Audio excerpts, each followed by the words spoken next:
আসসালামু আলাইকুম। আশা করি সকলে ভালো আছেন। আপনারা যে যেখান থেকে দেখছেন আপনাদের সকলকে স্বাগত।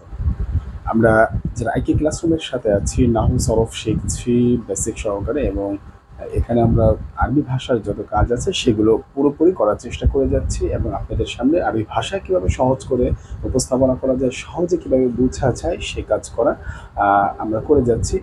আরবি ভাষা টোটালি আরবি ভাষা, কোরআন হাদিস হোক এবং চলিত আরবি হোক, সকল ভাষা নিয়ে আমরা আরবি ব্যাপারগুলো যা আছে সেগুলো নিয়ে কাজ করছি এবং বেসিক গ্রামার নিয়ে কাজ করে যাচ্ছি। তো এগুলো এখন প্র্যাকটিক্যালি আমরা কিছু দেখতে চাই, কারণ আমরা এখানে অনেকদিন যাবৎ কাজ করে আসছি। নাহু সরফে শুধু নাহু সরফের উপর কাজ করলেই তো হবে না, এগুলো প্র্যাকটিক্যাল প্রয়োগও দেখতে হবে এবং আমরা জানতে চাই, কিছু বুঝতে চাই। আর আজকের ভিডিওটাতে যারা কোরআন হাদিসকে একেবারে গভীর টু গভীর এবং প্রত্যেকটা শব্দকে একেবারে সুন্দর পুঙ্খানুপুঙ্খানুভাবে বুঝতে চান, কোরআন হাদিসের ক্ষেত্রে এটা ভাষা আপনি কোরআন হাদিসের ক্ষেত্রেও বুঝা আর স্বাভাবিক যে আরবদের ভাষা সেটাও বুঝে একই কথা। হ্যাঁ, এদিকেই আর কি এখানে কিছু উন্নত মানের ওয়ার্ড ব্যবহার করা হয়েছে, এই আর কি। কোরআন হাদিসের ওয়ার্ড তারা খুব কম ব্যবহার করে, এটাও বলবো না, ব্যবহার করে। হ্যাঁ, আমরা যদি এখন করি তাহলে দেখতে পারবো যে এটার ব্যবহারটা কীরকম এবং আরবি ভাষার গভীরতা কতটুকু, একটা শব্দ সম্পর্কে তাদের কি মতামত থাকে তারা, এবং আল্লাহ তাআলা কেন এই ভাষাটাকে চুজ করলেন, এই ভাষাতে কোরআন নাজিল করছেন, এই ভাষাতে নবী পাঠাচ্ছেন, সেগুলো আমরা এখন বুঝতে পারবো। তো আসি, আমরা কথা বাড়াবো না। আজকে আমি একটু কথা লিখে রেখেছি সূরাতুল ইয়াসিন আল মাক্কিয়া। এখানে 1 হতে 5 আয়াত পর্যন্ত আজকে আমরা আলোচনা করব। আর এটা হচ্ছে আপনাদের জন্য আমার পক্ষ, আইকি ক্লাসরুমের পক্ষ থেকে একটা নতুন ধরনের উদ্যোগ। আমরা চাবো এভাবে করে পুরো কোরআন শরীফের পুরো 30 পারা কোরআন শরীফের 114টা সূরা কাজ করবো। তবে অনেক সময়ের ব্যাপার, যদি আমি এতদিন সুস্থ থাকি, ভালো থাকি, আমি কাজ করে যাব আপনাদের সামনে, এবং পুরো গ্রামারটা সম্পর্কে যত তথ্য আছে কোরআন আর হাদিসের প্রত্যেকটা শব্দের ব্যাপারে আমি সেগুলো নিয়ে আলোচনা করব।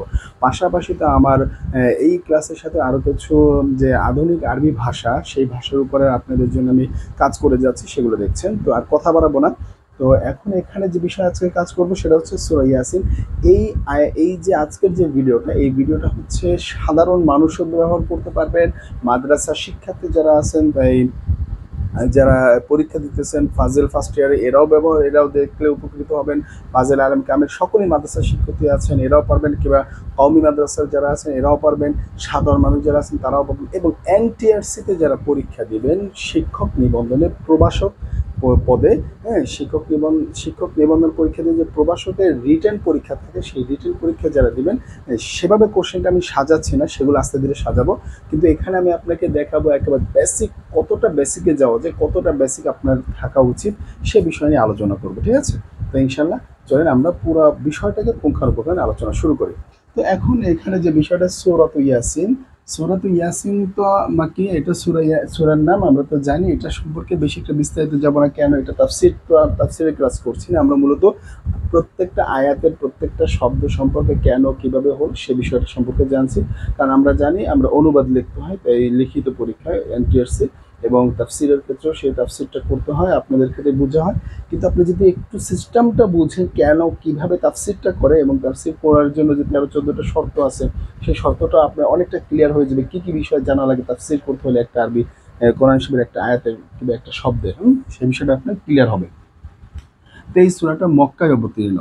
তো এখন আমরা এই সূরাটা কোথায় অবতীর্ণ? মক্কাতে অবতীর্ণ। আচ্ছা, ঠিক আছে। তো এখন প্রথম যে আয়াতটা আছে, এই আয়াতটা সম্পর্কে আপাতত আপনি মোটামুটি ধারণা রাখেন। আয়াতটাকে হরফে মুকাত্তাআত, আয়াতে মুতাশাবিহাত, এই কথা বলে আপনি শেষ করে দিবেন। কিন্তু কথা হচ্ছে কি, এখানে যদি আপনাকে একটু দেখাই, এই যে ইয়াটা আছে না, এই ইয়াটা কি? ইয়াটাকে যদি বলা হয় হরফে নেদা। ইয়াটা কি? হরফে নেদা। এই হরফে নেদা, হুম,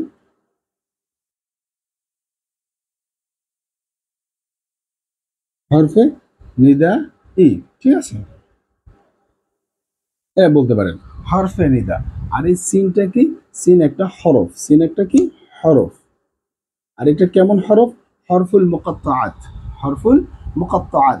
তো এই হরফুল মুকাত্তাআতের শুরুতে হরফে নিদা ব্যবহার করে বলেছে ইয়াসিন, অর্থাৎ নবী করিম সাল্লাল্লাহু আলাইহি ওয়াসাল্লামকে একটা নাম ধরে ডাক দিয়েছে, সেই নামটা হচ্ছে সিন, সেই নামটা হচ্ছে সিন। দেখেন আল্লাহ তাআলা আবার আরো বিভিন্ন জায়গায় বলছেন ইয়া আইয়ুহাল মুদ্দাসসির, এরকম করে বিভিন্ন আছে শব্দগুলো কোরআন শরীফের ভিতরে, অনেক জায়গায় আল্লাহ তাআলা এরকম আল্লাহ তাআলা ব্যবহার করছেন আল্লাহ তাআলা রসুলকে ডাক দেওয়ার জন্য। তো এখন এখানে ইয়াসিন থেকে ওরকম এই হরফে মুকাত্তাআতটা ব্যবহার করে আল্লাহ রসুলকে তিনি ডাকতেছেন আল্লাহ তাআলা ইয়াসিন, হে হে ইয়াসিন। হুম, এরকম একটা বোঝানো হয়েছে। মূলত যেহেতু রসুলকে ডাক দেওয়া হয়েছে, এই ইয়া ইয়া হরফে নিদা দ্বারা কি কাছে বা দূরে কাউকে ডাকা হয়, ঠিক না? আমরা বেসিক গ্রামার এটা জানি না, তো আমি বললাম যে আপনাদের সামনে বেসিক গ্রামার নিয়ে আলোচনা করুন। এই সিনকে কেন ডাকবে, প্রশ্ন এটা আসে না? সিনকে একটা লেটার আরবি, সেটাকে কেন ডাকবে? আর রসুলের কাছে আসছে এই কোরআন, ঠিক না? আপনার তাফসিরের হালকা একটা ধারণা দিচ্ছে আপনাকে। রসুলের কাছে আসছে আপনার কোরআন, তো সে যার কাছে কোরআন আসছে তার কাছে বলছেন ইয়াসিন। তো এখানে আল্লাহও জানবেন না কোনো কিছু এবং রসুলও জানবেন না, ব্যাপারটা এমন হয়ে গেল না? ব্যাপারটা তো এমন না, কারণ হরফুল মুকাত্তাআত এবং যেগুলো আছে এগুলোর ব্যাপারে আল্লাহু আ'লাম বিমুরাদিহি, আমরা বলি যে আল্লাহ তাআলা ভালো জানেন এবং তার রসুল ভালো জানেন এখানে কি বোঝাতে হয়েছে।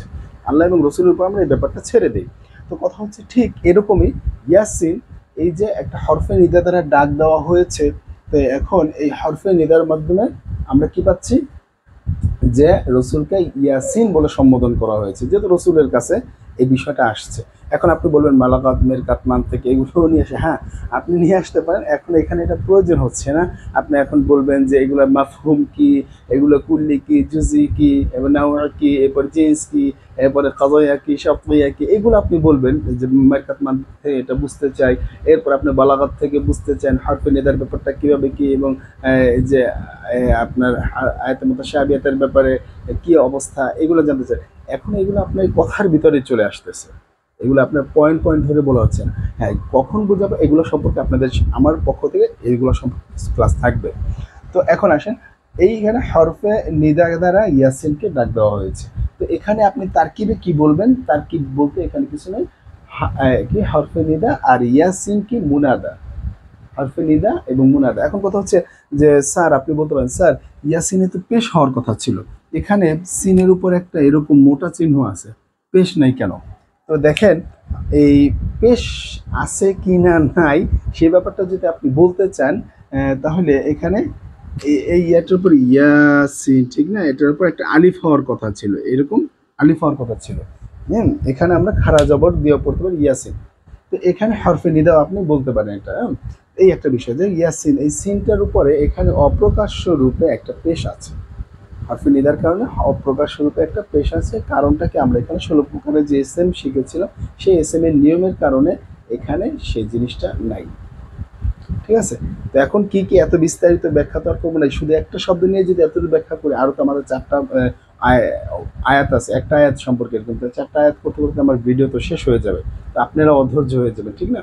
তো আমরা এতটুকু ধারণা দিই যাতে করে আপনি পরবর্তীতে এই ব্যাপার নিয়ে আরও চিন্তা করে বেসিক জানার পরে আপনি যেন আরও গভীরে ঢুকতে পারেন, ঠিক আছে? তো এই হচ্ছে বিষয়টা। এই আয়াতটা সম্পর্কে মোটামুটি আপনাদের সামনে আলোচনা করা হলো। এরপর থেকে আয়াত আমরা একটু আলোচনা করব সুন্দরভাবে। এই আয়াতটা তারপরে আয়াতটা বোঝার আছে, ঠিক আছে? তো এখন আসি আয়াত নাম্বার 2, বাংলায় লিখি কারণ সবার জন্য সুবিধা হবে। আয়াত নাম্বার 2,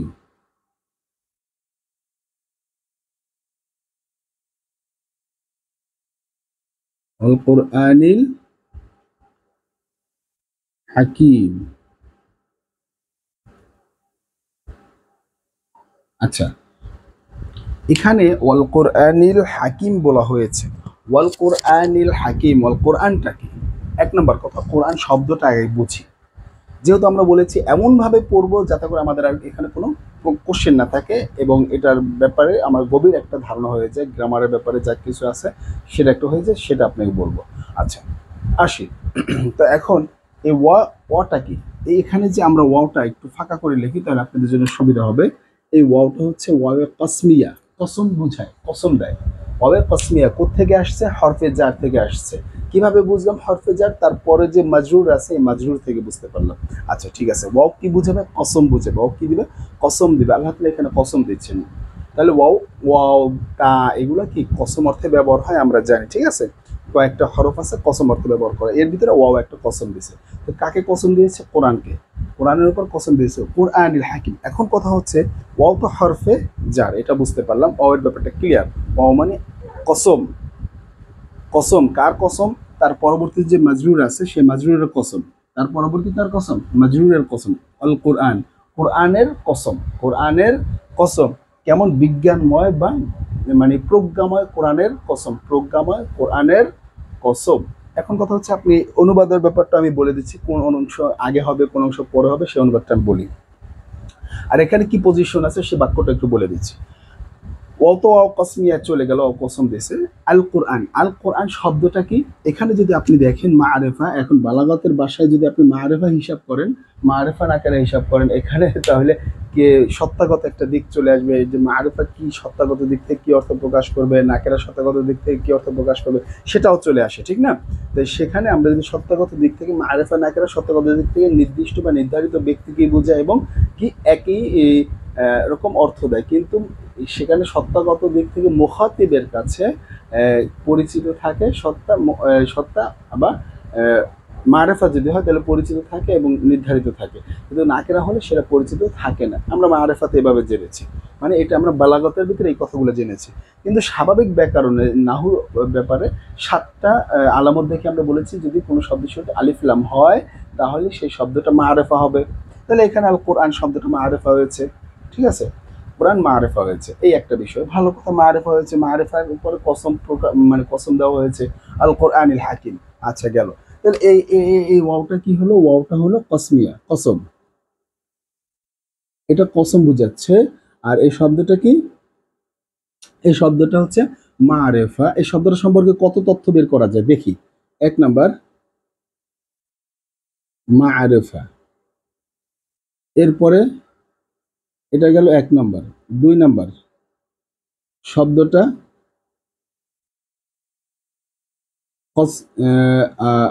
সিফাত মাউসুফ।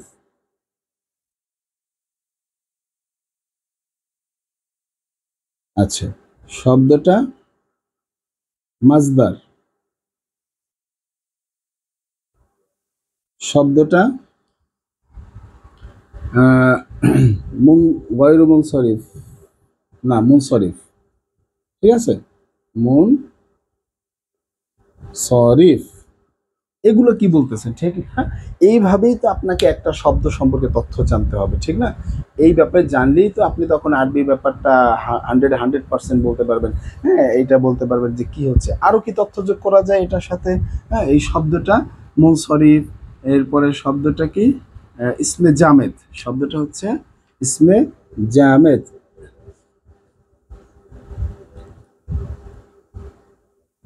ঠিক আছে, আরও তথ্য চাইলে আপনি যোগ করতে পারেন। আচ্ছা, শব্দটা কি ইসমে তাম কিনা? হ্যাঁ, সেই ইসমে তামের কোনো শর্ত আছে কিনা? না, সেটা নাই। এই গেল হচ্ছে এখানে আলিফ লামটা কি অর্থে বোঝানো হয়েছে সেটাও আপনি বালাগাতের যে 4টা শর্ত আছে সেই 7টা শর্তে আপনি বুঝতে পারেন। তো এখন আমরা তো তাফসির করতে যাচ্ছি না, ঠিক না? আর এখানে যদি আপনি মেরকাতের অঙ্কে এটা লাফজিয়া, এটা দালালাত কি, এটার মাফহুম কি, আরও অনেক কিছু ব্যাখ্যা বিশ্লেষণ করা যায়। তো আমরা এই সম্পর্কে কিছু ভিডিও ইনশাল্লাহ পরবর্তী স্টেজে যখন আসবো তখন এইগুলো আমরা করব। চিন্তা ভাবনা আছে আপনাদেরকে পুরো কোরআনটা এবং হাদিসটা যারা বুঝতে চান আরবি ভাষা সম্পর্কে এবং আরবি ভাষার যে কোরআন এবং হাদিস এটার গভীর বুঝতে চান এবং নিজের যোগ্যতা কোরআন হাদিসকে একেবারে অনুধাবন করতে চান, তাদের জন্য ওই ভিডিওগুলো আসবে, তবে পরে।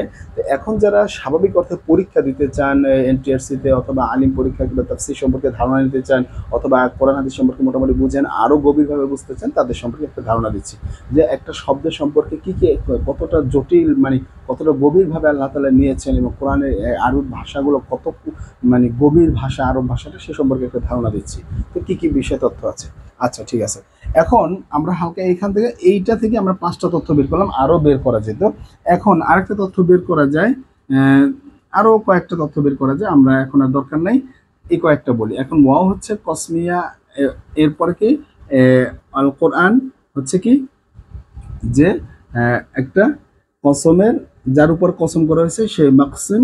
হ্যাঁ, এরপরে আল হাকিম, আল হাকিম হচ্ছে এই সম্মান, মানে প্রজ্ঞাময় কোরআনের সিফাত, কোরআনের সিফাত কেমন কোরআন, সে কোরআনকে বলছে কোরআনের সিফাত, কোরআনের সিফাত মানে সিফাত বলতে কোরআন হচ্ছে এখানে মাউসুফ আর এটা হচ্ছে সিফাত, কোরআনটা কেমন হবে?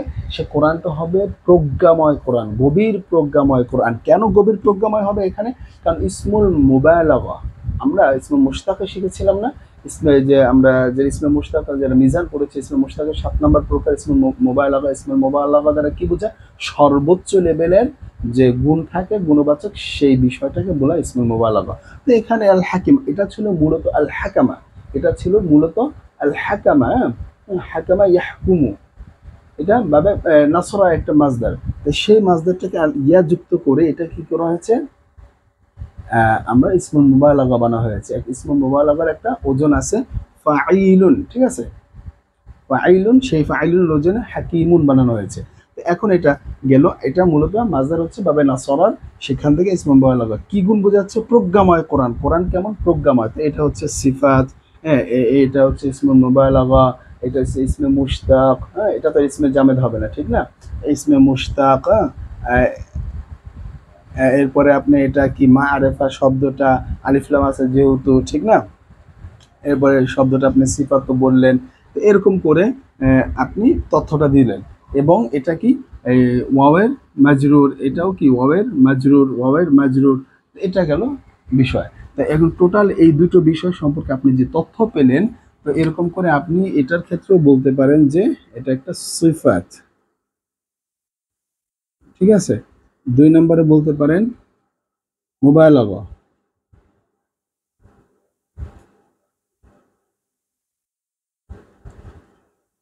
3 নম্বরে বলতে পারেন মাআরিফা, ঠিক আছে? 4 নম্বরে বলতে পারেন মাজরুর, ঠিক আছে? এরকম করে আপনি বলতে পারেন, এরকম করে আপনি বলতে পারেন। তাহলে এই যে দেখেন, একটা শব্দ সম্পর্কে কতগুলো তথ্য বের করলাম, ঠিক না? কতগুলো তথ্য বের করলাম। এরকম করে আপনি একটা শব্দকে বের করবেন। এবং এই শব্দটা বাবে নাসরা ইয়ানসুরু, এই যে বললাম, এখানে এটাও লিখতে পারেন, এটাকে ইসমুল মুবালাগা বানানো হয়েছে ফাইলুনের ওজনে, সেগুলো আরো অনেক তথ্য বলতে পারেন। এটার দ্বারা সর্বোচ্চ গুণ বোঝানো হচ্ছে, এই সর্বোচ্চ গুণ বোঝানোর জন্য এটা নেওয়া হয়েছে। এরপরে যদি আপনি আসেন এটা কি গঠন, ওই যে বললাম এটা কি মেরকাত মানতেক এবং বালাগাত, এগুলো ইত্যাদি ইত্যাদি, আরো হায়ার লেভেলের যেগুলো আছে সেগুলো থেকে যদি আমি এখন অ্যানালাইসিস করি, তাহলে তো এই এক আয়াতে দিন শেষ। এক আয়াত দেখতে দেখতে আপনাদের ঘুম এসে যাবে এবং আপনার বিরক্ত হয়ে যাবে। সুতরাং ওদিকে আমরা যারা এরকম ধৈর্য ধারণশীল যারা আছেন তাদের জন্য ওগুলো আসবে ইনশাআল্লাহ, ওগুলোর উপরে আমরা আলোচনা করব। তখন একটা দুটো করে আয়াতে বিস্তারিত আলোচনা করব এবং কি কি পাওয়া যায় সেখান থেকে আমরা নিজের যোগ্যতা কিভাবে সেই কোরআনের অনুবাদ করা হয়েছে, কিভাবে আমরা বর্তমানে মানে মুক্তাদাল হাল অনুযায়ী কিভাবে কোরআনকে দেখবো, বুঝবো, হাদিসকে দেখবো, বুঝবো, সে আলোচনা আমরা করব। তো এখন আমরা জাস্ট এই পরীক্ষার বোঝার ক্ষেত্রে অথবা যারা স্বাভাবিক অর্থে বুঝতে চান নর্মাল ভাবে, তাদের জন্য এরকম এটাকে আমি বলবো নর্মাল, আমি বলবো এটাকে নর্মাল, আরো অ্যাডভান্স লেভেল আছে। তো এইভাবে হচ্ছে একটা বিষয়। তো এই একটা আয়াত গেল।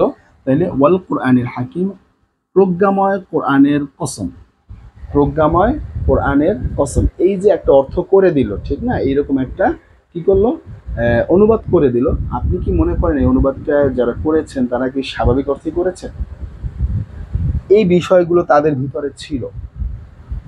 আপনি বলবেন যে একজন হিন্দু করেছেন ভারতীয় উপমহাদেশে, তিনি সর্বপ্রথম এতটুকু বিষয় জানবেন, সে হিন্দু কিন্তু এই ব্যাপার সম্পর্কে এতটা না জানলেও, জানুক আর না জানুক আমি সেটা জানি না, কিন্তু সে কিছুটা ধারণা ছিল দেখে আরবিতে সে অনুবাদটা করতে পারছে, আরবি ভাষা সম্পর্কে তার ধারণা ছিল দেখে। কিন্তু এটা যখন ওলামায়ে কেরামরা বাংলাতে যখন অনুবাদ করে নাই, যখন আরবি থেকে নিজেরা বুঝে যখন করতেন, যখন ওলামায়ে কেরামরা এই আরবি ভাষার পাণ্ডিতরা যখন এই বিষয় সম্পর্কে অনুবাদ করা শুরু করছেন বিভিন্ন ভাষায়, তখন আস্তে আস্তে একটা শব্দ সম্পর্কে এরকম বিস্তারিত তথ্য দিচ্ছে। কেন এমন তথ্য থাকতে হবে? এই সব শব্দ দ্বারা কি বোঝানো হয়, মারিফা দ্বারা কি বোঝানো হয়? আচ্ছা, এগুলো আমরা বালাগত যখন আলোচনা করব তখন বিস্তারিত দেখবো যে কি বোঝানো হয়, কি উদ্দেশ্য থাকে মারিফা দ্বারা, ঠিক আছে? তো এটা হচ্ছে। এবং এই সিফাত কেন, স্বাভাবিক নাহুর ভাষায় এটা কেন সিফাত হলো, এটা কেন মাউসুফ হলো? আচ্ছা দেখেন, এখানে কি কি শর্ত, 10টা শর্ত লাগে। সিফাত আবার জানি আমরা দুই প্রকার, একটা হাকিকি, একটা সাবাবি। তো এটা কি হাকিকি না সাবাবি? এটা হাকিকি, কারণ এটার ভিতরে যে অবস্থা এটার ভিতরে সেই অবস্থা, ঠিক আছে? এর ভিতরে কমপক্ষে 4টা থাকতে হয়, এটার ভিতরে 4টা আছে, এই দুটোর ভিতরে সেই 4টা বিষয় আছে দেখে এটা মাউসুফ প্রথমটা মাউসুফ, পরেরটা সিফাত। দেখেন এখানে কি কি আছে, শুরুতে আলিফ লাম আছে, এটা শুরুতে আলিফ লাম আছে। দেখেন এটা পুরুষবাচক, এটাও পুরুষবাচক, এটা শেষে জের আছে, এটা শেষেও জের আছে। মানে মাউসুফ সিফাত এটা এক বচন, এটাও এক বচন। এই যে দেখেন চারটা অবস্থা থাকবে, মানে সিফাত হাকিকির ক্ষেত্রে 10টা অবস্থার মধ্যে 4টা অবস্থা থাকতে হয়, সেই 4টা অবস্থা এটার ভিতরে আছে, ঠিক আছে। এখন কথা হচ্ছে এটা কি ইসমে তাম কিনা। আচ্ছা ইসমে তাম হচ্ছে এটা যাদের প্রকৃত তানবিন আসে এবং তারপরে আরেকটা কি থাকবে, তামিজ থাকবে, তখন একটা কথা থাকে। তো এখানে ইসমে তামের কোনো চিহ্ন নাই, সুতরাং এটা এই বিষয়ে ইসমে তাম না। আচ্ছা এটার ইয়ারব কি, এটার ইয়ারব তো হচ্ছে কি কাসরা, এটা ইয়া কি জাররি, এটার ইয়ারব কি জাররি, এটার ইয়ারব কি জাররি। কেন জাররি, ওই যে শুরুতে ওয়াও হরফে জার এসে এটা জার দিয়েছে। তাহলে এখন টোটাল এই বিষয়টা বলার পরে আমরা এই দুটাকে যদি এখন একটু আমরা ইয়া করি, মুছে দেই, তো এই দুটো বাক্যর ব্যাপারে আমরা তথ্য দেখলাম, জানলাম, বুঝলাম, মোটামুটি ধারণা হলো, ঠিক আছে। তাহলে এখন এই বাক্যটা সম্পর্কে আমরা কি বলবো, যদি আমাকে তার্কিব বলা হয়, এই বাক্যটা তার্কিব মানে বিশ্লেষণ বলা হয়, বাক্য বিশ্লেষণ বলা হয়, বাক্যটা মূলত কি অবস্থায় আছে, স্টেটটা কি, বাক্যের স্টেটটা কি, তাহলে এটাকে বলবো মাউসুফ, ঠিক আছে, এটাকে বলবো মাউসুফ, আর এটাকে বলবো সিফাত। তাহলে এখন মাউসুফ আর সিফাত মিলে কি হয়, মুরাক্কাবে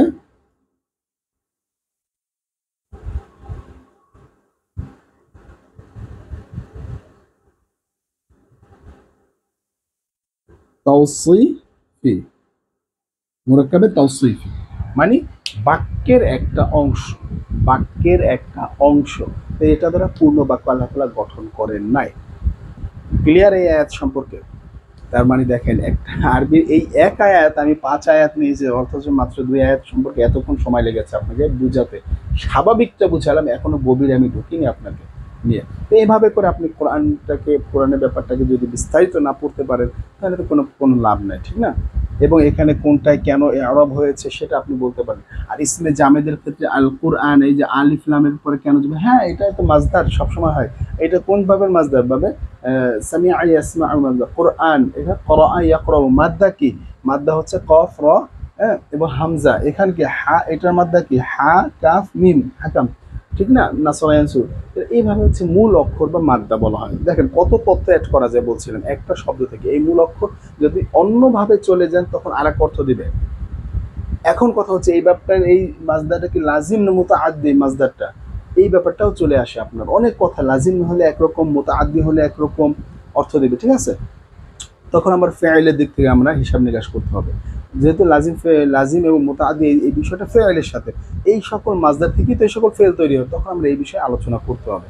আচ্ছা ঠিক আছে, তো এটা গেল আমাদের স্বাভাবিক একটা আলোচনা। এভাবে করে আপনাকে পুরো বিষয়টা ক্লিয়ার থাকতে হবে। যখন আপনি কোনো একটা বিষয় সম্পর্কে কথা বলবেন, সেই বিষয়টা সম্পর্কে পুরো বিষয়টা জেনে কথা বলবেন। এরপরও তো এর ভিতরে আরো অ্যাডভান্স লেভেল আছে, সেটা তো বললাম, সেটা মার্কিন মেরকাত থেকে এরপরে আমরা যে তাশরিহি এর ব্যাপার আছে, যে শরহে জামির ব্যাপারে কাফির কিছু ব্যাপার আছে, সেগুলো চাইলে আরো ডিটেলসের ভিতরে যাওয়া যেতে পারে, ঠিক আছে। সেগুলো আস্তে ধীরে আমরা করব, যারা হাই লেভেলে জানতে চায় তাদের জন্য। আমরা একটু এখনো যেটা করছি এটা অনেক কিছু আপনার জন্য হায়ার লেভেল আমি বলবো, এটা আপনি করতে পারেন। হুম, আপনারা দেখতে পারেন এখানে আমরা হালকা আলোচনা করলাম। আমি আমার কাছে হিসাবে এটা হালকা আলোচনা, আরো ডিপ আছে আমার, আমি যেহেতু এটা এগুলো নিয়ে সময় দেই, আরো ডিপ আলোচনা আছে। এই হচ্ছে বিষয়, ঠিক আছে। তো এটা কি অল কোরআনিল হাকিম। তাহলে অনুবাদের ক্ষেত্রে কার কথা আগে বলবো, অনুবাদের ক্ষেত্রে এই সিফাতের সবসময় খেয়াল রাখতে হবে, সিফাতের কথাও আগে বলবো। অনুবাদের অনেকগুলো নিয়ম আছে। এই এখানে এই আয়াতের ক্ষেত্রে যদি আমরা বলি, এই আয়াতটার ক্ষেত্রে শুধুমাত্র, তাহলে সিফাতের অর্থটা আগে বললে বাক্যটা সুন্দর শুনে, বাক্যাংশটা, বাক্যটা না বাক্যাংশটা সুন্দর শুনে। আগে সিফাতের প্রজ্ঞাময়, কোরআনের শপথ, প্রজ্ঞাময় কোরআনের শপথ, মানে মুজফ মুজফিরের মতো একটা অর্থ প্রদান করবে। শেষে একটা এই এর সাথে এর একটা সম্পর্ক করবে, হাকিমের সাথে কোরআনের একটা সম্পর্ক, প্রজ্ঞাময় কোরআনের কসম। ক্লিয়ার? এ হচ্ছে আমাদের এই একটা আয়াতের অর্থ। পরে আমরা আরেকটা আয়াতে চলে যাই, আয়াত নাম্বার 3-এ চলে যাই।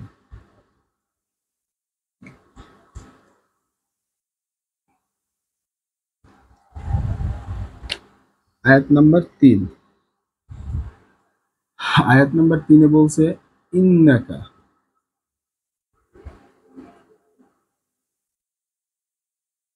লামিনাল মুরসালিনা।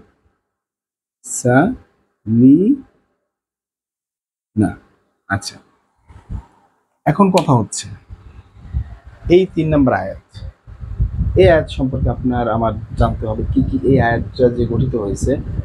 এটা একটা আয়াত বলতেছি, এই আয়াতটা কি পুরো বাক্য কি বাক্য না। 2 নম্বর আয়াত দেখলাম সেটা পুরো বাক্য না, একটা বাক্যাংশ। আল্লাহ তাআলা সেই পুরোটাকে বাক্য বলে না, কিন্তু 1 নম্বর আয়াতটা দেখলাম সেটা হরফুল মুকাত্তাআত হিসেবে সেটা একটা আয়াত বলতে পারি। 2 নম্বরটাকে পুরোটাকে আয়াত বলে নাই আল্লাহ তাআলা। তারপর তাহলে এটা কি পুরো বাক্য হবে?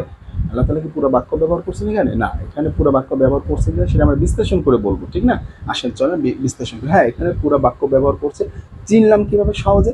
এই যে সামনে একটা ইন্না আছে, আমরা পড়েছি কিনা যে হরফে মুশাব্বাবিল ফিআইল এর ভিতরে যে ইন্না, আন্নাকা, আন্না, লাইতা, লাকিন্না, লাআল্লা পড়েছিলাম না? আমরা বলেছিলাম যে আমরা নাহুর পাশাপাশি এগুলো বাস্তব জ্ঞানও, আমরা বাস্তব প্র্যাকটিক্যালও শিখবো। এখন কিন্তু আপনাদের সামনে সেটাই আমরা করছি। তো এই যে ইন্না, তাহলে এই ইন্না কি জুমলা ইসমিয়ার শুরুতে ব্যবহার হয় বলেছিলাম, এবং জুমলা ফি'লিয়া, জুমলা ইসমিয়া দুটাই তো বাক্য। আর কি আছে? জুমলাতুল ইনশাইয়া সেটা 15 প্রকার বা 13 প্রকার সেটা বলে। তবে ইন্না যেহেতু এখানে চলে আসছে, তার মানে এটা বলতে পারে পুরোটা একটা বাক্য, পূর্ণ বাক্য। এটাকে বলা হয় পূর্ণ বাক্য, ঠিক আছে? তো ইন্না, এই ইন্নাটা হচ্ছে এখানে হরফে মুশাব্বাতুল বিল ফিআইল। কা হচ্ছে যমির। কেমন যমির?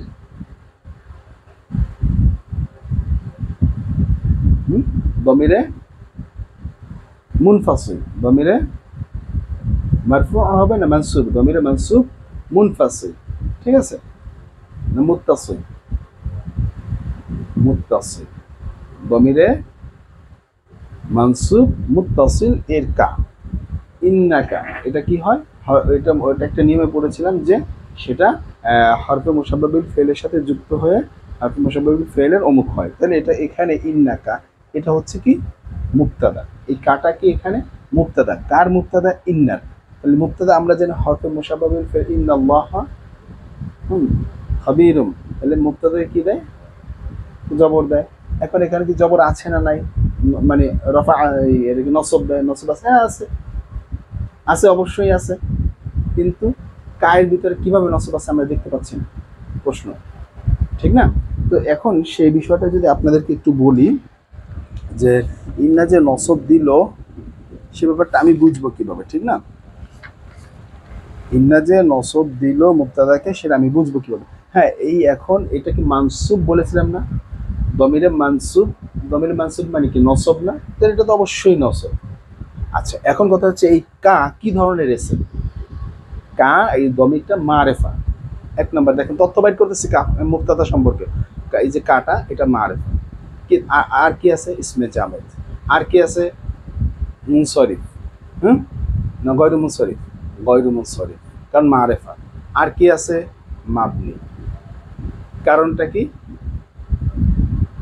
এই যে অল কোরআনিল হাকিম এর ভিতরে বলছে আরো তথ্য যোগ করা যায়। অল কোরআনিল হাকিম ভিতরে এটা কি মাবনি না মুরাব? ওগুলো মুরাব ছিল, কারণ এই হরফে জার আসার কারণে শেষ অক্ষরে বিভিন্ন অবস্থা হয়েছে। আর এটার ক্ষেত্রে যতই যাই কিছু দেন মানসুব মানসুবই থাকবে, কখনো চেঞ্জ হবে না। এটা যে এখন দেওয়া যাবে না। দেখেন এখানে পুরুষ শব্দ ব্যবহার করেছে, এটা কি মুজাক্কার। ইন্নাকা মুবতাদাটা এখানে মুজাক্কার। দেখেন এরকম অনেক তথ্য ব্যবহার করা যায়, ঠিক আছে? এরপরে লামিনাল মুরসাল, এটাকে বলা হয় লামে মাফতুহা।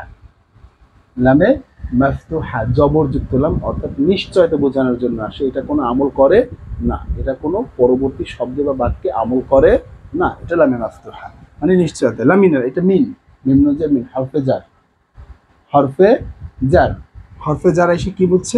মুরসালিন, নবীদের মধ্য থেকে, মানে প্রেরিত নবীদের মধ্য থেকে, যাদের মুরসালিন রসালা, যাদেরকে প্রেরণ করা হয়েছে, ঠিক না? এই ভিতরে যাদের প্রেরিত নবী রসুল, এটা কি ইসমে ফাইলের ছিল। আর এটা কি জামা মুআন্নাস না মুযাক্কারুস সালিম? মুযাক্কারুস সালিম। আর এই মুযাক্কারুস সালিমে এই যে আলিফ লামটা যুক্ত হয়েছে, এই আলিফ লামটা এখন কি? আমরা বলেছিলাম যে ইসমে মুশতাকের শুরুতে যদি আলিফ লাম যুক্ত হয় সেটা কি হয়ে যায়?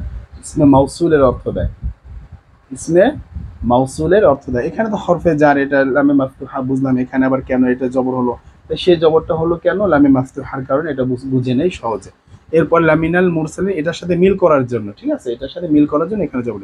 এরপরে আলিফলাম, এটা কি, এখানে যে আলিফলামটা হচ্ছে আমরা বলবো যে ইসমে মাউসুল। কারণ কি, ইসমে মুশতাকের শুরুতে যদি এটা আসে, ইসমে ফাইল ইসমে মাফউলের শুরুতে যদি আলিফ লাম আসে, সেটা ইসমে মাউসুল অর্থ, যে অর্থ প্রকাশ দেয়। এরপরে মুরসালিন, তাহলে মুরসালিন এটা যে গেল, মুরসালিনের মূল অক্ষর বা মাদ্দা কি,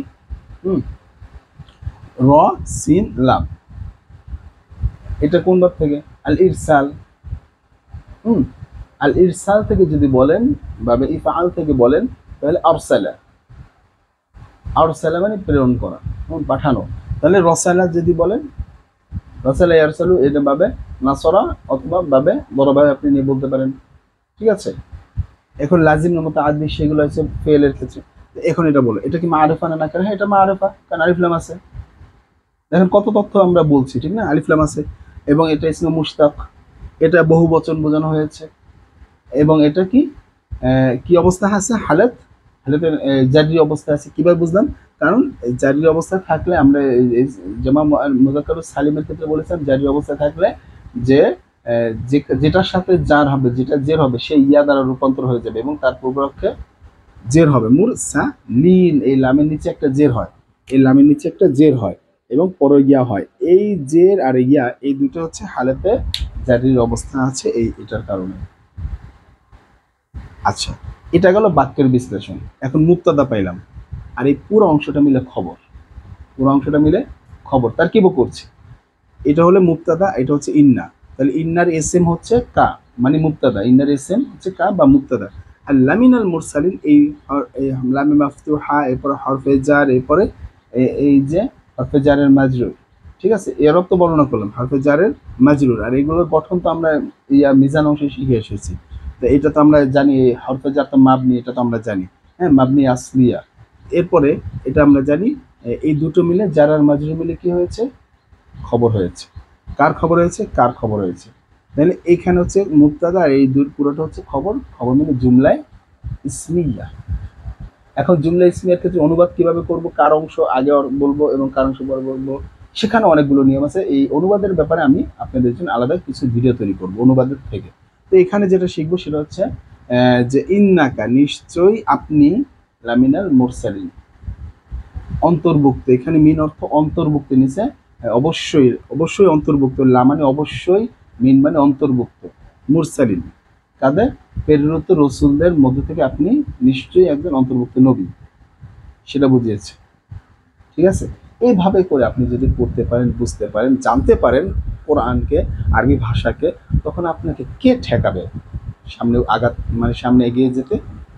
আমাদের উচিত মনে হয় এভাবে করে একটা প্রাথমিক লেভেলে বেসিক নিয়ে, এরপরে আরো হায়ার লেভেলে গেলে তখন একটা কথা আলাদা। আমরা প্রাথমিক লেভেলটা তো এভাবে হওয়া উচিত ছিল, ঠিক না, পুরো তথ্য এভাবে জানা উচিত ছিল। আর যারা জানি তাদের তো আলহামদুলিল্লাহ, আমি যা জানি তার থেকে আরো ভালো জানতে পারে, এমনও আছে, হতে পারে, ঠিক না। তারপর আমি যতটুকু জানি ততটুকু আপনার সাথে শেয়ার করার চেষ্টা করছি। আসেন, এটা আমরা বুঝলাম, ঠিক না, এই ব্যাপারটা তার কিভাবে করলাম আমরা দেখলাম। এরপরে আমরা, দেরি হয়ে যাচ্ছে যেহেতু, লং ভিডিও হয়ে যাচ্ছে, আমরা এত লং করবো না, আমরা এখন একটু আরো স্পিড বাড়াবো। তো এরপরেরটা আসেন, পরের অংশটা হচ্ছে 4 নম্বর আয়াত। তথ্য যতদূর আমরা নিতে পারি, দিতে পারি, দেওয়ার চেষ্টা করছি। 4 নম্বর আয়াতের ভিতরে আমরা বলবো আলা সিরাতিন মুস্তাকিম।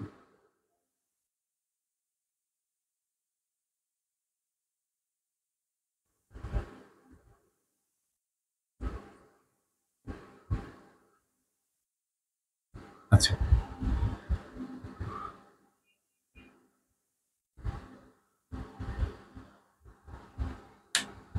এখন দেখেন, আলা তো হরফে জার, ঠিক না। এখন আলা কি অর্থে ব্যবহার হয়েছে, এখানে উপরে অর্থে ব্যবহার হয়েছে। আর এটা কি, তার মাজরুর। এটা কি, তার মাজরুর। এটা মাজরুরে আউয়াল, এটা মাজরুরে সানি, ঠিক আছে, মাজরুরে আউয়াল, মাজরুরে সানি। তাহলে প্রথম কি, প্রতিষ্ঠিত উপর, প্রতিষ্ঠিত পথের উপর, প্রতিষ্ঠিত পথের উপর মানে প্রতিষ্ঠিত উপরে, প্রতিষ্ঠিত পথের উপরে। প্রতিষ্ঠিত পথটা কেমন, মুস্তাকিম, সরল, সহজ সরল প্রতিষ্ঠিত পথের উপরে আপনি প্রতিষ্ঠিত। এখানে একটা ফেল লুকায়িত আছে, প্রতিষ্ঠিত ফেলটা লুকায়িত আছে। এটা ফেলে মাঝুল, তো এটা এখানে উল্লেখ করে না, তবে এটার ভিতরে লুকায়িত আছে মাঝখানে। তো সেগুলো আমরা যখন আরো অ্যাডভান্স লেভেলে যাবো তখন এই যে বলছি কিছু কিছু বিষয়টা আমরা ওখানে আলোচনা করবো। এখন আমরা বেসিক কিছু নিয়ে যে যা আছে যেটা দেখতে পাচ্ছি সেগুলো নিয়ে আলোচনা করি। আমি তবে ধারণা দিয়ে দিচ্ছি কি হবে, সেগুলো আমরা ইনশাল্লাহ আলোচনা করবো ইনশাআল্লাহ। তো এখন এইখানে হচ্ছে আলা সিরাতিল মুস্তাকিম, তাহলে এটা হচ্ছে হরফে জার, তাই এটাকে জের দিয়েছে মাজরুর, এটাও কি একটা মাজরুরের সানি, এটাকে জের পেয়েছি, ঠিক আছে, মুস্তাকিম। তাহলে এই যে কফ এবং ইয়া, আর এটা কি, এটা ইসমে মুশতাক, ঠিক না? আচ্ছা, এটার মাজদার কি, সিন কফ এবং আপনার ইয়া মিম, সিন কফ মিম, কসাবা, প্রতিষ্ঠিত সরল সরল, ঠিক না? এটা হচ্ছে একটা ইসেম। তো এই ইসেমটা কি, ইসমে মুশতাক। এই ইসেমটা কি, এটা ইসমে জামেদ। এটা কি, এটা একটা হরফ। এটা কি, মাবনি। হরফটা কি, মাবনি আসল। এটা কি, মৌরব না মাবনি, এটা মৌরব, ঠিক না, কারণ জের দিয়েছে। এটা কি, এটাও মৌরব। এটা কি মুনসরিফ না গয়র মুনসরিফ? মুনসরিফ। এটা কি মুনসরিফ না গয়র মুনসরিফ? মুনসরিফ, ঠিক না, গয়র মুনসরিফের শর্ত নাই। এরকম তথ্যগুলো আমরা পড়ব এবং অর্থ কি আমরা দেখলাম। এখন এটা কি হবে, যার আর মাজরুর মিলে কি হয়েছে, সরল পথের উপর প্রতিষ্ঠিত, জুমলায় ইসমিয়া। কিন্তু এটা জুমলায় ফিআলিয়াও আপনি বলতে পারেন চাইলে, আমরা সেগুলো করব। তো এখানে এটাকে ধরবো মুবতাদা, এটাকে ধরবো খবর। কেমন, পথের, এই দুটো মিলে এই পুরোটা হরফে জার, এটা পথ, সরল। পথটা কেমন, সরল। তাহলে পথ সম্পর্কে খবর দিয়েছে, সিরত মানে রাস্তা, রাস্তাটা কেমন, সরল। তাহলে মুবতাদা খবর, জুমলা ইসমিয়া, আর এটা হরফে জার। তার মানে এখানে দ্বিতীয় আয়াত আমরা দেখলাম সেটা জুমলা না, তৃতীয় আয়াত জুমলা, চতুর্থ আয়াতে পুরোটা জুমলা, ঠিক আছে। আর এখানে চতুর্থ আয়াতে পুরো অংশটা জুমলাটা কি মাজরুর হিসেবে আছে, কার, আলার মাজরুর হিসেবে আছে। ক্লিয়ার? এই তো আমরা ধারণা দিচ্ছি, এভাবে সবটা লিখে দিচ্ছি না, বলে দিলাম আপনাকে, কথাটা বারবার টেনে দেখেন হয়ে যাবে। আচ্ছা, ঠিক আছে। এরপরে আমরা চলে যাই 5 নম্বর আয়াত।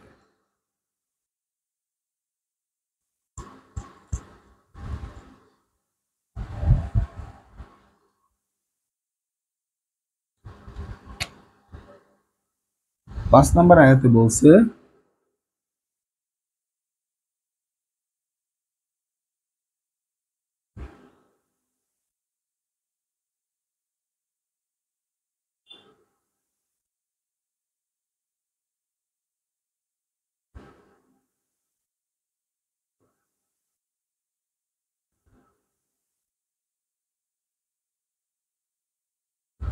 আচ্ছা, তানজিল আল আজিজির রহিম।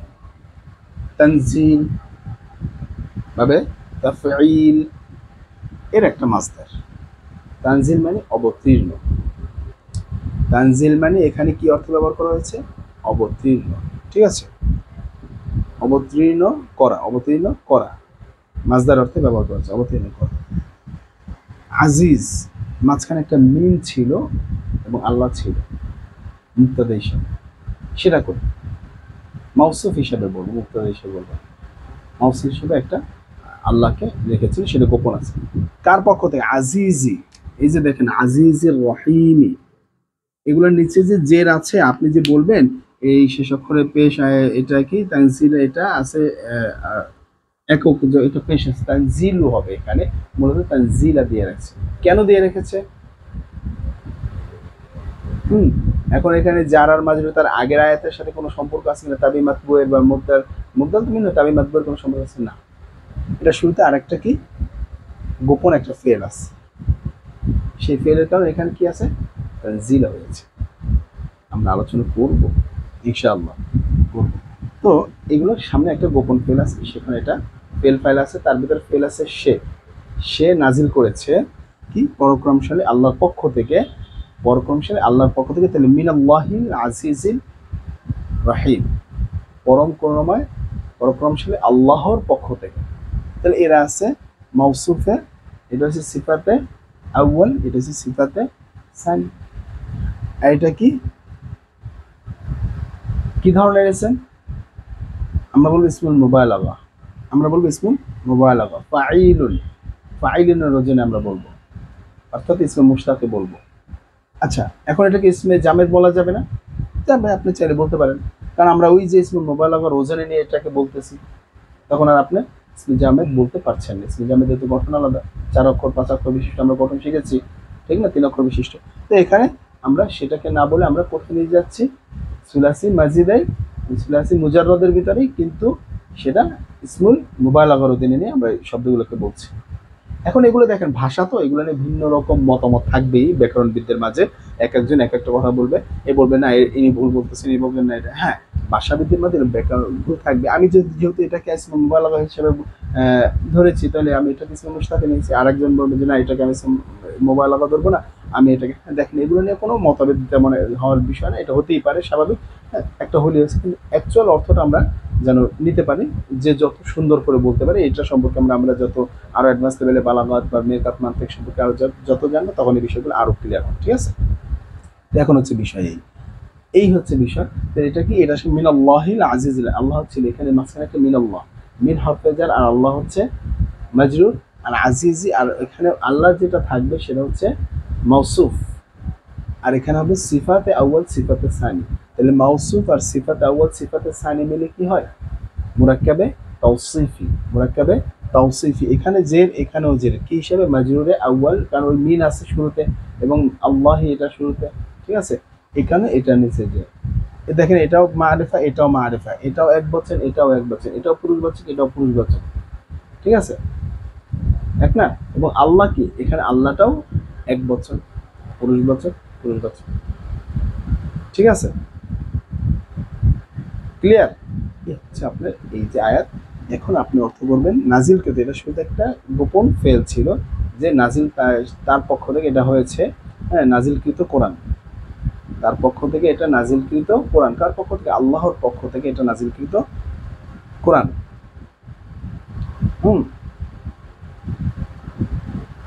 এখন এটা বলবেন নাজিল করেছেন, তানজিলা তিনি করেছেন। আপনি যা আলা বলতে পারেন, এখানে আলা বলতে পারেন, নাজিল করে রসালা বলতে পারেন, এটা গোপন ছিল, এই গোপন ফেলটা এখানে উল্লেখ করে নাই, এখানে এই কারণে জবর হয়েছে, কারণ এটা মাফুল হিসাবে এসেছে, ঠিক আছে। নাজিল করেছেন কি, মিনাল্লাহিল আজিজ, আল্লাহর পক্ষ থেকে, পরম দয়ালু আল্লাহর পক্ষ থেকে কোরআন নাজিল করেছেন, এখানে কোরআন বোঝানো হয়েছে। এই হচ্ছে আমাদের এই আয়াত সম্পর্কে তার্কিক তাহকিক সবকিছু দেখানো হয়েছে। তো আশা করি আপনারা এই বিষয়টা সম্পূর্ণরূপে বুঝতে পেরেছেন। তো এরকম ধরনের ইনশাআল্লাহ যদি আপনারা আরো ভিডিও চান, আপনারা কমেন্ট সেকশন আছে, কমেন্ট সেকশনে উল্লেখ করবেন। আর আমরা চেষ্টা করবো, এরকম তো প্রাথমিক পর্যায়ে শুরু হয়েছে, পুরো ইয়াসিন সূরাটাকে এরকম ধাপে ধাপে ধাপে ধাপে পুরো কোরআন শরীফটাকে দিব। আর আপনারা যারা এরকম ভাবে শিখতে চান, অবশ্যই আপনার ভিডিওটা শেয়ার করবেন, সাবস্ক্রাইব করবেন চ্যানেলটা। আমরা চেষ্টা করে দেবো এই মাধ্যমে আরো উৎসাহ উদ্দীপনা পেয়ে আরো বেশি বেশি আপনাদের জন্য এরকম ধরনের ভিডিও তৈরি করতে। তো আজ এ পর্যন্ত, পরবর্তী ভিডিও দেখা হবে। আসসালামু আলাইকুম।